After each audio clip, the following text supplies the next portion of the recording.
The flames of Desert Storm, a Saudi refinery hit by shell fire, the Iraqi battery later knocked out by helicopter gunships, part of a massive air war. This is a special one-hour edition of the CBS Evening News. Dan Rather reporting. Good evening. It is now almost exactly 24 hours since the first bursts of light over Baghdad confirmed to us that the United States and other nations had indeed taken the war to Saddam Hussein. We have stayed on the air every minute since then, bringing you as best we can breaking news of what's now officially called Operation Desert Storm. Tonight, the CBS Evening News will, of course, bring you the latest breaking news, but we also want to take some extra time to reflect on one remarkable day in history. More than 24 hours have passed since the U.S. and its allies first launched Operation Desert Storm, a night, a day, and now into another night of continuous, devastating bombardment of Iraq and occupied Kuwait. Here's what we know. Allied warplanes have flown more than 1,000 bombing runs against military targets, airfields, missile sites, and Iraqi troops. U.S. warships have launched more than 100 cruise missiles, some of them blasting targets in the heart of Baghdad. Massive U.S. ground forces are now maneuvering and moving up close to the border with Kuwait. Iraq has fought back, but not nearly as fiercely as expected. One U.S. pilot was shot down and killed, one Saudi oil refinery damaged by artillery shell fire. Bob Simon in Saudi Arabia begins our coverage. Bob? Dan, the massive airstrikes, including carpet bombing by B-52s, seem to have kept Saddam Hussein pinned down pretty much. Of the many plagues he promised to visit upon what he calls the forces of the infidel, the only one he's carried off so far is one fire in Saudi Arabia. When Iraqi gunners shelled and hit the refinery at Khafji today, it was more a symbolic act than a strategic one. Khafji sits near the coast at the border with Kuwait. The Saudi-Japanese refinery was an easy shot. Saddam Hussein has long promised an unstoppable inferno of oil. Today, he gave a hint of what it could be like. The Iraqi gunners' work could be seen for 40 miles. A spotter plane came by for a look. Then, Saudi Cobra swung into action, silencing the guns. Saddam's one successful act of defiance was over, but the fires burned on. They caught the attention of American soldiers who were shepherding a convoy heading north towards the Kuwaiti border. Heading in the other direction, south towards safety, the people of Khafji, the busy border town, suddenly transformed into a ghost town. Saudi troops posted in the area also left, in a hurry, it seemed. Saudi officials say it was all part of a planned evacuation. The whole area south of the border was declared a dead zone, abandoned to the camels, leisurely strolling through what has become a no-man's land, pausing for lunch while the black gold burned. As night fell, there was another smaller fire across the border in Kuwait, something else the helicopters had hit. That and the one fire Saddam has lit so far, competing with the black desert night. Saddam Hussein says we've not yet heard his last hurrah. He promised again today to attack Israel. But with all the air coming at him, Dan, it's difficult to imagine how his offensive capability can do anything but diminish. Dan? Thanks, Bob. The U.S. attacks on the forces of Saddam Hussein from the sky continue, unrelenting, no let-up. Defense Department correspondent David Martin is at the Pentagon tonight with a report detailing for us the hour-by-hour rolling thunder air war against Iraq and occupied Kuwait so far, what it is aimed to do, and what could come next. David? Dan, the size of this air campaign is staggering. Night and day, wave after wave of aircraft attacking targets throughout Iraq and Kuwait. But perhaps the most staggering thing about it is that it's only just begun. One of the first shots fired was this, a cruise missile launched from an American warship in the Persian Gulf. More than 100 of these low-flying unmanned aircraft were fired in the first 12 hours. One of them scored a direct hit on Saddam's presidential palace. But before any of them reached their targets, stealth fighters and F-15Es had begun dropping their bombs. The first wave of an all-night strike that included more than 1,000 aircraft. The aim of those first strikes was to strip Saddam of his air defenses and his ability to command his forces. The targets that were struck initially dealt with air defense systems, command and control installations, and the Iraqi Air Force and their ability to interfere with our air operations. Virtually every airplane in the U.S. inventory was used. The stealth fighter dropped 2,000-pound bombs on Iraqi command bunkers and Saddam Hussein's nuclear, chemical, and biological weapons facilities. F-15Es were sent against Iraq's Scud missile sites. Those Scuds were considered one of Saddam's most threatening weapons, capable of hitting targets in both Israel and Saudi Arabia. Many of them have been destroyed, but there are more Scud launchers still unaccounted for. They are a high-priority target if we can locate them on the battlefield, so to speak. But because they are mobile, you can't predict where they're liable to be. But all of our systems are tuned up and queued trying to locate mobile Scud launchers, of course. Air Force F-111 bombers and Navy attack planes went after Iraqi airfields. In the first phase of the campaign, roughly half of Iraq's 60 airfields were hit. F-16s attacked oil refineries, while B-52s, some flying from Diego Garcia, others all the way from the U.S., dropped their loads of 500-pound bombs on power plants and on the headquarters of the elite Republican Guards around Basra. Basra, of course, is a center of gravity for the Iraqi forces within the Kuwaiti theater of operations and is very much on our target list. The strike aircraft were escorted by Air Force F-15 fighters and Navy F-14s, directed by AWACS radar planes which could see 300 miles into Iraq. According to initial reports, the few Iraqi airplanes that managed to get aloft were quickly shot down. The F-1 that I blew up, when that thing blew up, it was a real long burst. It blew up. It was a huge fireball, and then you could just see it trickle, a lot of pieces trickling out to the ground, and you can see it hit the ground and burn on the ground for a while. Electronic warfare planes blinded Iraqi radar screens while Wild Weasel aircraft fired missiles that homed in on radar antennas. The Air Force had expected to lose 15 to 20 planes in the first phase of the campaign and was surprised by the lack of resistance. We went in there and did exactly what we wanted to do. We had air superiority the entire time. We came up very little. We went in with some very precision bombers. We went in some very heavily defended areas and dropped some excellent bombs and destroyed a lot of targets. But not every American aircraft was able to get to its target. The weather wasn't cooperating very well, but given the weather, we did all right. The ceiling was relatively low for what we wanted to do down there. Of all of the air sorties that went in, we are rating 80% of them as having been effective, meaning the aircraft got to its target, delivered its ordnance, and returned. All told, about one-fifth of the missions were flown by carrier-based aircraft in both the Red Sea and Persian Gulf, the rest by land-based aircraft. And not all the missions were directed against targets inside Iraq. Army Apache helicopters and Air Force A-10s went after Iraqi command centers and radar sites in Kuwait. Dan, the Pentagon is still offering very few specifics on just how effective all this bombing has been. To begin with, the air war was concentrated on trying to knock out the central nervous system, if you will, of the Iraqi military, command sites, communication sites, radars, and the like. Once that is accomplished, the airstrikes would focus on the supply lines for the Iraqi military, railroads, bridges, road junctions. And then, and only then, would the U.S. Air Force and the U.S. Navy go after tanks and troops in the field, and that would be the last stage before launching a ground offensive to liberate Kuwait. But the U.S. hopes to avoid all that bloodshed and is now dropping leaflets over Iraqi soldiers calling on them to surrender. David Martin at the Pentagon, thanks.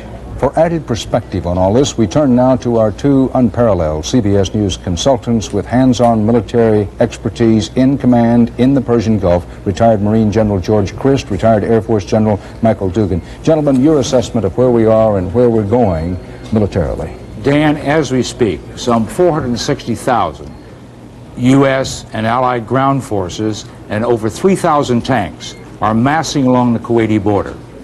They are preparing for the ground attack, which will be the final phase of this campaign.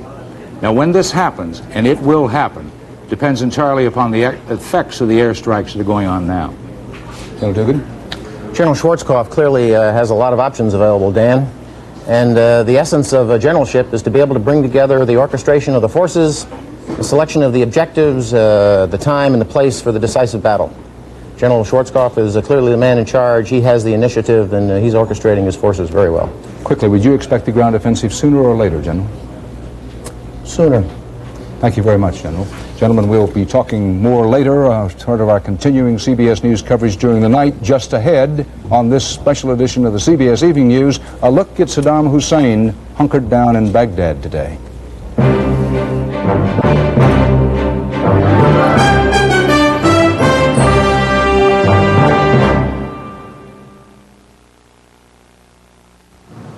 Roger just can't stop talking about the terrific taste of new Arm & Hammer Dental Care Gel. Right, Roger? Mm-hmm. It has the cool taste of freshly picked mint, doesn't it, Roger? Mm. And it has the baking soda our dentist recommended. We'll never go back to our old gel, will we, Roger? Mm-mm. Mm-mm. New Arm & Hammer Dental Care Gel or paste from the baking soda experts. Anything else you'd like to add, Roger? Mm-mm. Mm-mm. It's Red Lobster's 19 shrimp and steak special. Sizzling scampi, fried shrimp, plus a juicy steak. 19 shrimp and steak, just $9.99. Hurry to Red Lobster. It's Red Lobster's new lunch menu. Right now featuring our lunch shrimp combo. Just $3.99. Tempting scampi and fried shrimp. Plus potato and salad for a limited time. Just $3.99. At Red Lobster for lunch. Honey, we've got to talk about the 4 juice glasses. I know, hon. Because Sunsweet Prune Juice has more of 7 important vitamins and minerals than these other juices. Oh, that's my point, Dave. No, honey. Your point is Sunsweet tastes great. Thank you. You know, bacon and eggs every day may taste good, but I'd kind of wonder what all that fat's doing to my insides. Take Quaker Oats now. Tastes terrific, and I never worry when I'm eating it. Quaker Oats. It's the right thing to do. The Iraqi government has chopped off all communications between Baghdad and the outside world tonight. One exception, its own propaganda. CBS News correspondent Doug Tennell is monitoring the situation in Iraq from Amman, Jordan. Saddam Hussein emerged from his office bunker in Baghdad this morning, alive and apparently well. That alone was enough for those who looked to him as commander-in-chief.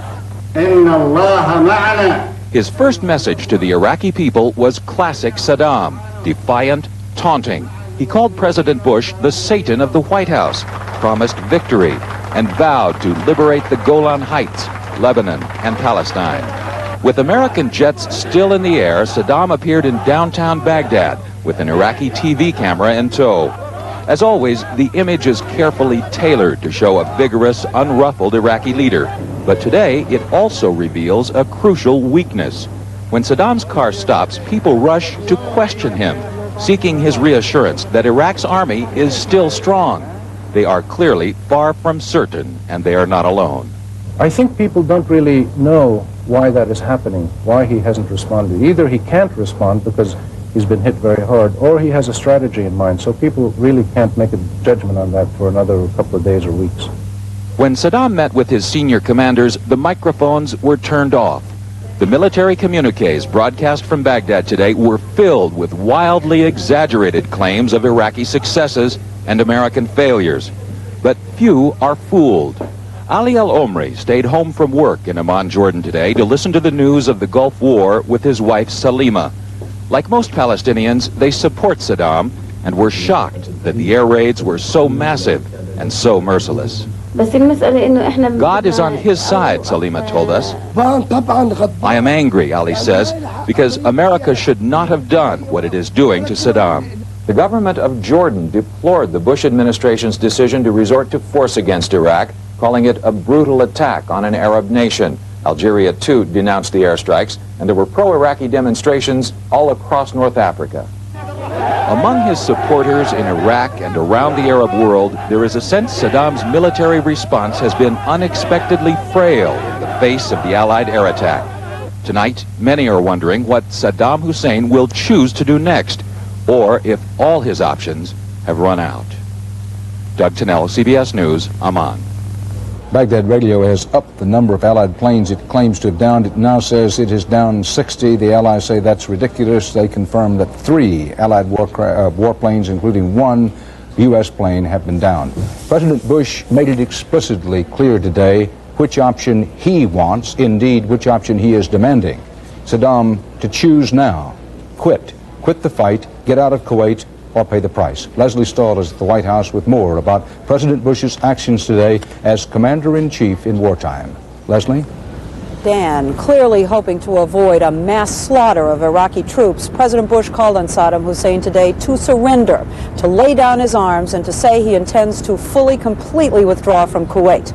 Unless he does, the president told his cabinet this afternoon, the war plans, the continued air bombardments will go forward without a pause, without let-up. We're using force, and we're not going to stop until he fully complies with the resolutions. The press room at 5:30 a.m. The president pokes in. He'd already had a briefing on the war and a walk with his dogs. I just got up early and came over. I normally get up at 5, but I wanted to just go down to sit room for a few. During the day, the president went to a prayer service organized by the Reverend Billy Graham and got continuous updates on the hostilities from the Pentagon. He said he was particularly satisfied with the pinpointing of strategic targets and the apparent low level of civilian casualties as the White House continues to worry about the aftermath of war if Arab deaths mount. We are pleased with the way things have gone so far. We are determined to finish what we've set out to do. The president met with congressional leaders telling them no one should assume this conflict will be short or easy. They didn't want anybody to have any feeling of euphoria. There's some indication that may be in the minds of some that it may be over. He indicated that's not the case. The Democrats pledged to vote for a new resolution supporting the action. We'll join in full support of the men and women of our armed forces who are displaying such courage and skill. Here at the White House, the anti-war demonstration continues, the drums and the shouts. Just moments ago, the Senate did vote that resolution unanimously to support the war. The House is expected to have its own vote tomorrow. The one big disappointment today for the president was Jordan's hostile reaction to the U.S. assault, but the White House chose not to attack King Hussein for siding with Iraq. Instead, a spokesman said, "We hope we can reconstruct our relationship with Jordan." Officials here are already thinking about life in the Arab world after the war and about possible anti-Americanism in the Middle East. Dan? Leslie Stahl, thanks. Coming up next on this special one-hour edition of the CBS Evening News, the remarkable effect of the war on the financial market. So stay here with us.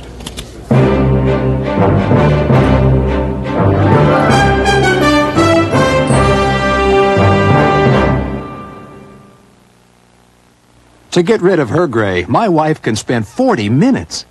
But I discovered the 5-minute hair coloring. The revolutionary discovery called Just for Men from the leader in men's hair coloring. Simply apply Just for Men and in 5 minutes shampoo out. Gray is blended away. The look of my natural color is back in 5 minutes. That was me, and it won't fade or wash out. My hair takes forever, but you look great in just 5 minutes. The look of your natural color in just 5 minutes. With Just for Men. Your high-fiber cereal tastes like a high-fiber cereal. But my high-fiber cereal is different. Why? Because it comes in a big red box? No, because it's delicious. Really? It's the only one with this delicious combination of raisins, dates, nuts, and crunchy clusters. Keeps sounding better and better. And crispy high-fiber bran flakes. That makes it perfect. That makes it fruit and fiber. And that makes fruit and fiber my high-fiber cereal. Post fruit and fiber cereal. Delicious. Why would you want your fiber any other way? Because of high cholesterol, 1 out of 4 adults is gambling with heart disease. You can leave it to chance or do something about it with a diet including Fleischmann's margarine. 0 cholesterol, low saturated fat. Fleischmann's, because your heart is in your hands. A lot of you insist on eating wheat thins and oat thins because they taste good. But the whole idea behind these crackers is that you can eat them without feeling guilty. That's why they're baked, not fried. I mean, eat them because they're delicious, and you miss the whole point. It's an old product, but a Nashville company has found a new use for it that is positively Nashville. Tonight on our 10 o'clock report. After concern about casualties, one of the war's biggest worries is its effect on the economy. There was more disappointing economic news around today. The Commerce Department said that housing starts last year plunged 13.3% to a level not seen since the last recession. But for at least this day, action in the Gulf inspired some positive reactions in the economy. Business correspondent Ray Brady reports. It was the opening bell on Wall Street followed by a moment of silence for the American troops in the Middle East. Then a cheer for how well those troops were doing. And then a buying frenzy. Investors grabbing desperately for stocks. The Dow Jones Industrial Average soaring to 2623.51, up more than 114 points. Its second biggest rise ever, and on heavy volume, a bullish sign. Now that it looks like we're on the right side of things, that people will start getting back into the marketplace. It's a good feeling. Why? Because it looks like we're winning. So people get confidence in the country. Wall Street was following a wild night of buying in Japan, where stocks had their 11th biggest rise ever, and in London, where prices roared ahead. All that brought U.S. traders into their offices early for closed-door meetings on how to handle a big day coming up. Obviously, this is a dramatic time. The moment of truth is at hand. So, a list of stocks to buy. Apple, IBM today reported earnings much better than expected. But while Wall Street was watching both the ticker tape and the television set, the stock market got its biggest shot in the arm from the oil market. With the world's major oil fields no longer in jeopardy, the price of oil went into a free fall, dropping by $10.56 a barrel, the biggest one-day drop ever, down to just over $21 a barrel. Many traders had been holding oil off the market, feeling war would send prices up. Prior to the war, and indeed in anticipation of the war, a lot of people built up their stocks, hoarded oil, to deal with a potential shortage. Now there's more oil than the world needs, and, says Wall Street's top oil analyst, that could send prices even below today's $21 price. Probably down to $15 a barrel or even $12 a barrel, which price would be very favorable for stimulation to the world economies. It's one day and only one day of good news, but it still holds out a tantalizing prospect for consumers. If oil does drop to $15 a barrel or lower, Americans could be buying unleaded gas at the pump for as little as 95 cents a gallon. And Dan, that's 95 cents a gallon. Thanks, Ray. Still to come on this special one-hour-long CBS Evening News, the prospect of a ground war to come and how Americans feel about the war.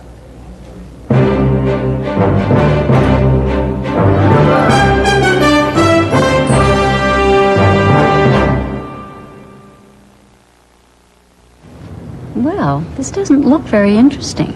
I mean, I thought you'd have me try something a little fancier, maybe with nuts and fruit cocktail. These are nothing but flakes. It isn't at all what I expected. I like it. Oh, I get it. It's a whole new kind of cereal. Simple and back to basics, right? I like it. Kellogg's Cornflakes. Cornflakes? Taste them again for the first time. Did you know it's tough getting business people to agree on what's best? Yet business people do agree. Nobody beats AT&T when it comes to long-distance service. In an independent poll where users rated their carriers, AT&T was unsurpassed in the best technology and best service categories and was voted #1 in overall satisfaction. So now that we've agreed on AT&T, it's back to business as usual. Quality, another AT&T advantage. I get this awful sinus pain. These sinus pain formulas all made news in the 80s. They all have the same medicine. Today's news is Dristan Sinus, the only sinus medicine with ibuprofen. It relieves my sinus pain wherever it strikes. New Dristan Sinus. In art, taste is subjective, but in life, good taste is well defined. Fancy Feast gourmet cat food, exceptionally moist and delicious. Fancy Feast. Good taste is easy to recognize. How did Americans feel about the outbreak of war in the Persian Gulf? Well, former President Jimmy Carter said he was pleased with the success of the first airstrike, but he declined further comment about the combat. A former human shield said he worried now about the men who guarded him in Iraq because, quote, they became our friends. They are victims just like we were. Protestant and Roman Catholic spokesmen in Washington expressed sorrow for, as they put it, a world wounded by war. And across the land tonight, reactions seem mixed, with one important lesson learned from Vietnam. This time, none of the anger or reservations seem to be aimed at the young men and women who are fighting the war in our country's name. Bruce Morton has a report.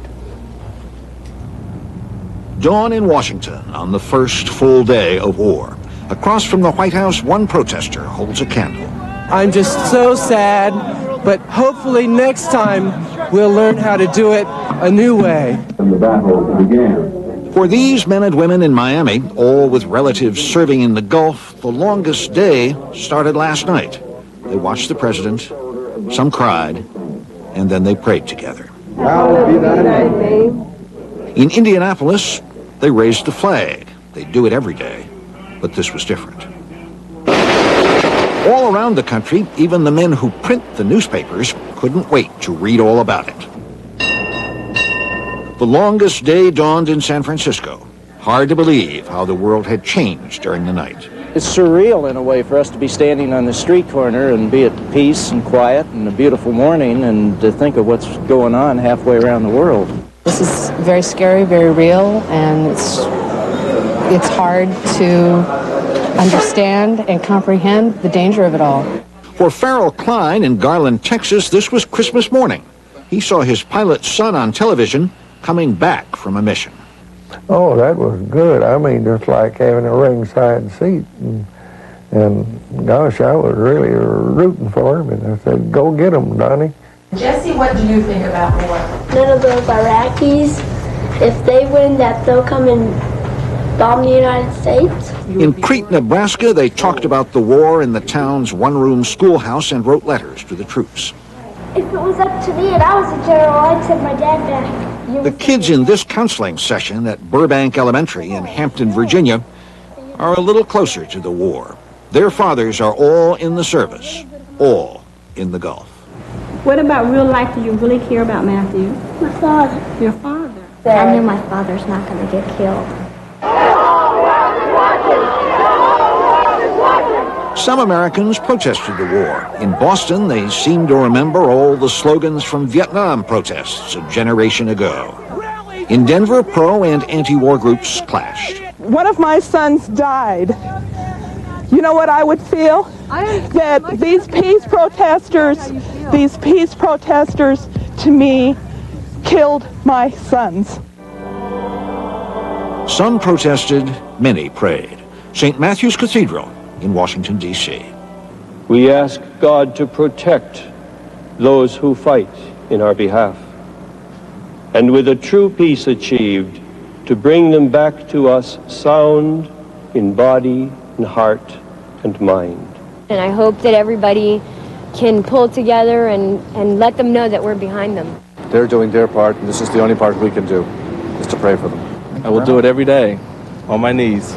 We prayed, some of us, and protested, some of us, and worried, many of us, especially those kids in Norfolk whose dads are far from home. I feel sad. I feel sad too. We prayed, we protested, we worried. Most of us, this first and longest day, just held our breaths and hoped. Bruce Morton, CBS News, Washington. I'll be back with a report on troops on the ground, on the move, in the desert, in a moment.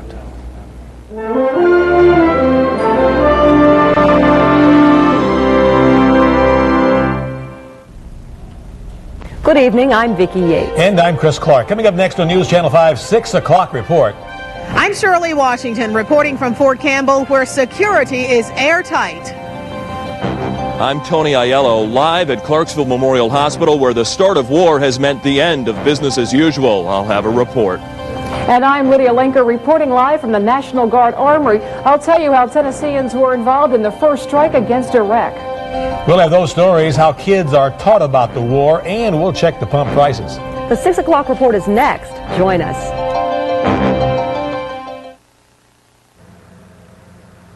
The offers at most places are about as exciting as watching paint dry.